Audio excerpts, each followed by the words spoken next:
when an early church father, meron isang saint, when he was persecuted by the Roman government. I forgot his name. I forgot the name of that saint, but he was martyred, no? Nung hinuli siya ng emperor, he was brought to be tortured. Ang ginawang tortured sa kanyang ginawang pamaraan para patayin siya, he was skinned alive, binalatan siya. Buti sana kung sinaksak na lang, binaril, patay ka agad, di ba? But he was killed slowly, dahan-dahan. Very, very cruel and very painful way to die. So this bishop, he was a bishop. When he was being skinned alive, skin after skin, scrape yung balat niya. Unti-unti. From the face down to his foot, he was being scraped. And some of his disciples were there. He was grimacing in pain, but he will never renounce Jesus. Pinapa-renounce sa kanya si Jesus. He will not renounce Christ. Ang sabi ng mga disciples niya, Bishop, tama na yan. Just renounce Christ. Bakit? Bakit? Bakit talagang tinatayuan mo yung pananampalataya mo kay Kristo? Why? At the expense of your life. And you know what the bishop said to them? All my life, buong buhay ko, hindi ko talaga maintindihan yung scripture na yan. Anong scripture ang hindi niya maintindihan? Love the Lord your God with all your heart, with all your soul, with all your mind, with all your strength. Sabi niya, I have never understood that scripture until today. When he is now facing death, doon ko naintindihan yung scripture na to. To love God with all your heart. To love God with all your heart means it's your will. It's not a feeling. Love is not a feeling. It is an act of your will. What do you decide to do is very important to God. You may not feel like going to church today. You may not feel like praying. You may not feel like worshiping God today. Parang tinatamad ka pupunta dito. Okay? But nevertheless, you choose to come to church kahit hindi mo feel. Kahit wala kang gana, pumupunta ka. Why? Because you're acting on your heart. Your heart is where your will is. That is where your convictions are. Ano bang desisyon mo sa buhay mo? If you're going to love God, don't love Him with feelings, because feelings, they change, they come and go, it's fleeting. If you are going to love God, you have to love Him with your will. You have to train your will to be inclined to obey God always. Yan ang ibig sabihin yan. I may not feel like forgiving someone who offended me. May mga taong nasaktan ang loob ko. But before the day ends, I have to forgive them. Am I enjoying it? Gusto ko bang patawarin sila? Hindi. But the scripture says, don't let the sun go down on your anger. Before the day ends, you decide in your heart, I will forgive them. Nangingit-ngit ka sa galit, tumutulo yung luha mo sa lungkot, pero ang sinasabi mo, pinapatawad ko na sila. In other words, I will not think bad against those who offended me. Kahit na masama ang loob ko, kahit malungkot ako dahil sa ginawa nila, hindi na ako mag-iisip ng masama sa kanila. I will not retaliate. Hindi ako magbalos ka na ron. That is a decision you make. That is how it is to love. It's not a feeling. My feeling tells me I want to scratch them. My feeling tells me I want to hurt them. But my will has decided I will not do that. Amen?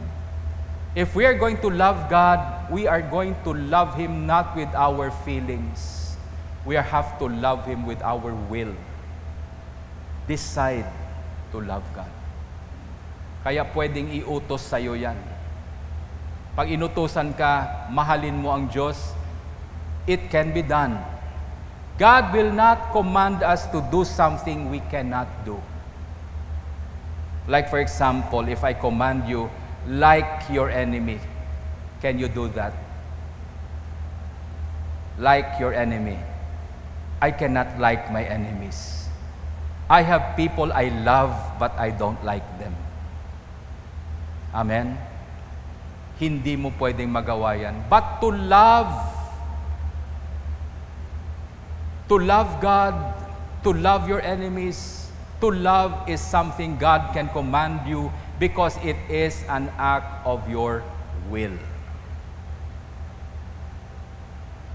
Okay? Ikaw taga-desisyon ka ron. That's why that bishop, sabi niya, you know, this is the first time I understood what it means to love God. With all my heart, with all my soul. Ayan. What does it mean to love God with all your soul? Ano ibig sabihin? No? Apat yan eh. To love God with your heart means to love God willfully, in your will. To love God with your soul. To love God with your mind, and to love God with your strength. All your strength. If you notice, nakasulat doon, all. Ano ibig sabihin ng all? Ano ibig sabihin ng all? Okay. Tinagalog nyo lang, lahat. Okay? Why do we have to love God with everything we've got, with all? Because if you cannot love God with your all, then you cannot love God at all. Amen? We have to love God. Hindi lang love God, but love Him with all, with everything we've got. We love Him with your will. That is your heart. To love God with your soul. Do you know what it means to love God with your soul? The soul represents your life. Buhay mo na. That's why that bishop, when he was being skinned alive, sabi ng mga disciples niya, tama na bishop, give up. Renounce Jesus and you will live. And sabi ng bishop, all my life I don't know what it means to love God with all my soul. Ngayon ko lang naintindihan. Nandito na ako. I am going to love God at the expense of my life. Now I understood. And sabi niya, bibitawan ko pa si Lord ngayon? Naintindihan ko na. The opportunity to understand finally how it is to love God with your soul.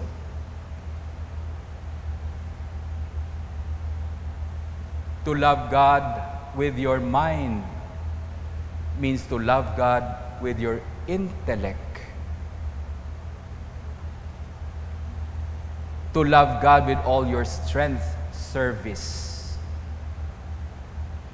All those things. Then the deacon would remind us sometimes, sabi niya, then it's good that you love God with all your heart, with all your soul, with all your mind, with all your strength, but you have to love your neighbor as you love yourself. It seems like there are two commandments, but it is just one commandment because you cannot do the other without the other. To love your neighbor is an expression of your love for God. To love God is the basis why you love your neighbor.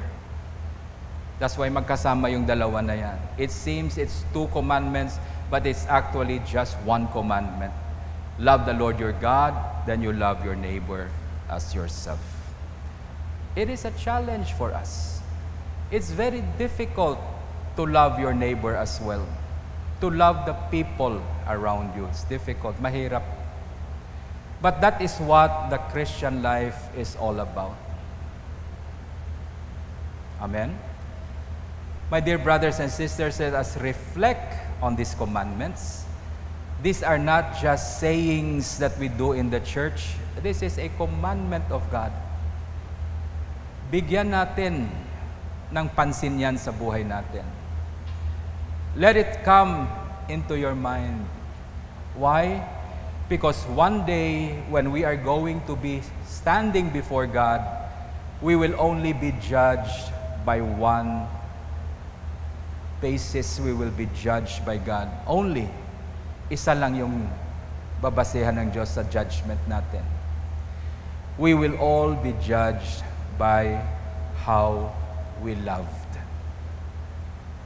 Yan ang tatanungin ni Lord sa iyo. Everything.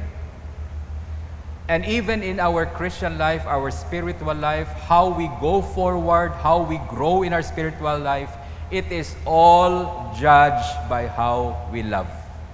I don't care if you memorize the Bible. I don't care if you can pray very long prayers if you have not loved. Sabi ni St. Paul, you are nothing. Because as we stand before God, we are going to be judged on the basis of love. Yan lang. At yan paminsan yung nakakaligtaan natin. That's why when we make our confessions, magko-confess na tayo ng sins natin. Ano sinasabi ng confession, prayer of confession natin?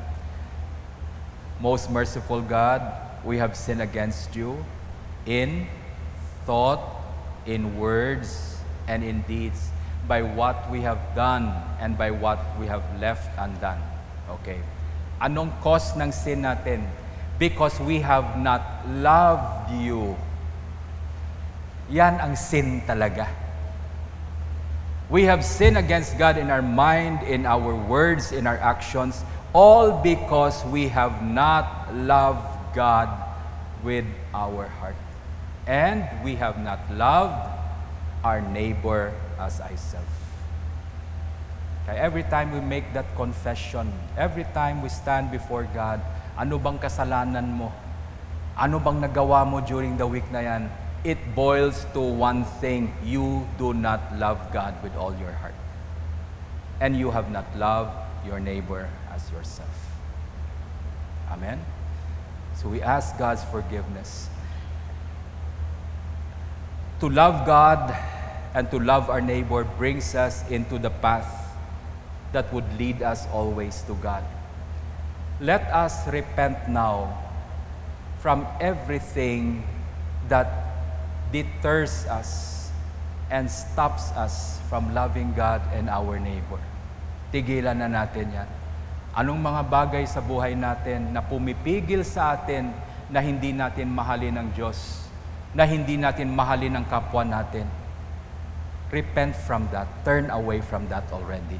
We need to love God and we need to love our neighbor as well.